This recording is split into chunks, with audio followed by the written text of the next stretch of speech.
AP deputy speaker రఘురామకృష్ణంరాజుపై సంచలన వ్యాఖ్యలు చేశారు జై భీమ్రావ్ భారత్ పార్టీ అధ్యక్షుడు జడా శ్రవణ్. క్రైస్తవుల గురించి మాట్లాడితే రఘురామ నాలుక కోసి పవన్ కళ్యాణ్ కు గిఫ్టుగా ఇస్తాము అన్నారు.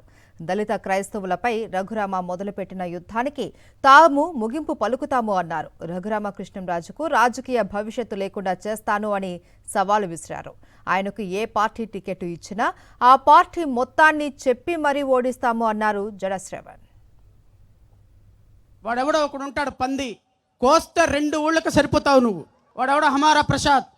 అరే బిడ్డ, నువ్వు ఆంధ్రప్రదేశ్ రాష్ట్రంలో అడుగు పెట్టావా, మళ్ళీ నువ్వు ఆంధ్రప్రదేశ్ రాష్ట్రానికి రావటానికి 2 కాళ్ళు ఉండవు, గుర్తుపెట్టుకోమని వాడికి పోటీ పడేటువంటి ఇంకో పంది ఉంది ఇక్కడ.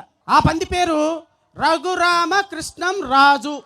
మిస్టర్ రఘురామకృష్ణంరాజు, నేను లిల్లీ పుట్టే ఎందుకంటే కోస్తే 3 ఊళ్ళకి సరిపోయే నీ ముందు ఎవడైనా లిల్లీ పుట్టేరా బొగడం. నీకు ఛాలెంజ్ చేసి చెప్తున్నా, నువ్వు దమ్ము ధైర్యం ఉంటే అరే నువ్వు సూట్ వేసుకోరా ఒక్కసారి, నేను చూస్తా. నీకు భీమవరంలో ఉన్న క్లాత్ మొత్తం కొన్నా కూడా నీకు సూట్ సరిపోదు. నువ్వేంట్రా సూట్ గురించి మాట్లాడుతున్నావు? I'm very sorry to say. Lily పుట్టు లాంటి నువ్వు నన్నంటే నేను అడవి పందాన్ని నిన్నానా, కొవ్వు పట్టిన పందాన్ని నిన్నానా? రేపటి నుంచి దళిత క్రైస్తవ సమాజం మీద కానీ క్రైస్తవ సోదరుల మీద కానీ నీ మాట నోట్లో నుంచి వచ్చిందా, నీ నాలుక కోసి పిఠాపురముల పవన్ కళ్యాణ్కి బహుమతిగా ఇస్తాను ఈ వేదిక నుంచి ప్రకటిస్తున్నాను. నేను రఘురామకృష్ణంరాజు, నీ దగ్గర 3,000 కోట్ల రూపాయలు బ్యాంకుల నుంచి దోచుకున్న డబ్బులునేమో, మా దగ్గర డాక్టర్ బిఆర్ అంబేద్కర్ దగ్గర నుంచి తెచ్చుకున్న ఆత్మాభిమానం అన్నికంటే 1,000 కోట్ల రూపాయలు ఉంది.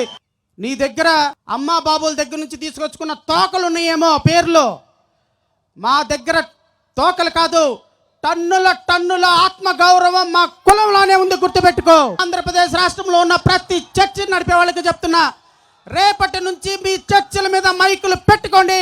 పీకే వాడెవడో నేను చూస్తాను, వాడు ఎంతో.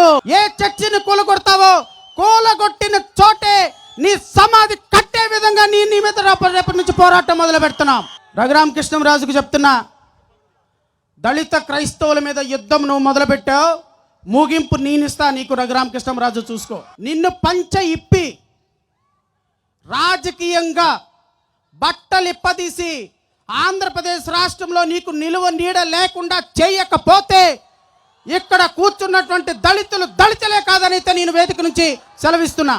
రఘురామకృష్ణంరాజు నీకు చెప్తున్నా, ఈరోజు నువ్వు మొదలుపెట్టిన యుద్ధం నీ అంతానికి దారితీస్తుంది. ఆంధ్రప్రదేశ్ రాష్ట్రంలో నీకు ఏ రాజకీయ పార్టీ టికెట్ ఇచ్చినా ఆ రాజకీయ పార్టీని చెప్పి ఓడించటం ఈరోజు దళితుల మీద ఉన్నటువంటి మొట్టమొదటి కర్తవ్యం.